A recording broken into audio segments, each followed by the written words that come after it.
This segment is sponsored by Fidelity Investments.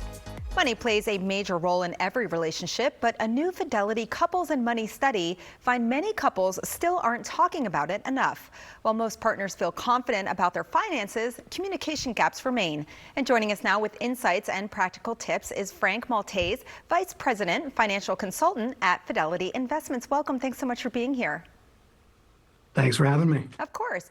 Well, Fidelity's latest study shows most couples feel confident about their finances, yet many still avoid talking about money. So why is there such a disconnect?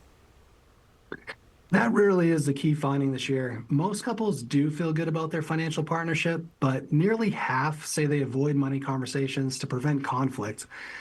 Money can be emotional. It touches on everything from daily spending to long-term goals, and sometimes those conversations can feel a bit uncomfortable. So while confidence is high, couples may still be leaving some important topics unsaid.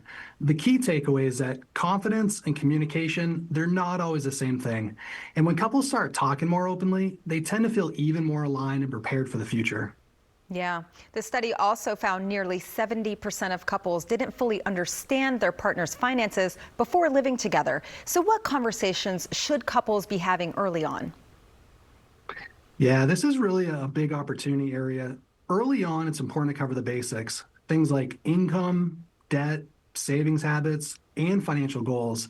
Those conversations don't have to happen all at once, and naturally, they probably won't, but they should be happening consistently. We often recommend starting with shared goals, maybe planning for a trip or saving for home projects, because those tend to feel a bit more positive. From there, you can build into bigger topics like long-term planning. At the end of the day, it's not about having identical habits, but it's about understanding each other and staying more aligned. That's really great advice. For couples who want to improve their financial communication, where should they start? It really comes down to two simple steps. Start small and stay consistent. First, set aside some dedicated time, something even like an occasional money date to talk in a low pressure way. Focus on positive topics like shared goals or upcoming plans to get more comfortable. Second, build a habit. The couples that talk on a regular basis about money tend to feel more aligned and more prepared, but many just aren't doing it yet. And that's where Fidelity can help. You can visit fidelity.com/couples, where we offer tools to see your full financial picture and access to professionals that can guide those conversations. At the end of the day, it's about turning those small conversations into more consistent plans. Yeah, it also seems like these days we're seeing more millennials and Gen Z couples keeping their finances separate. So what is driving this trend? It is interesting. Younger couples are really redefining what financial partnership looks like. Today, only about 42% of couples fully combine their finances, and the younger generations, they're much more likely to keep accounts separate. A big driver is independence. About two-thirds of people say it's important to maintain some financial autonomy. But what's important to point out is that separate doesn't mean disconnected. Whether couples combine everything, keep things separate, or maybe do a mix of both, success really comes down to communication and transparency. While the structure can vary, the need to stay on the same page doesn't.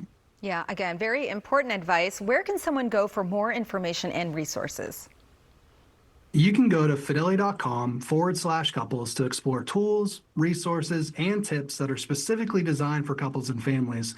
Fidelity also offers educational content and guidance to help people have more productive financial conversations as well as planning for the future. All right, so many great resources. Thank you so much.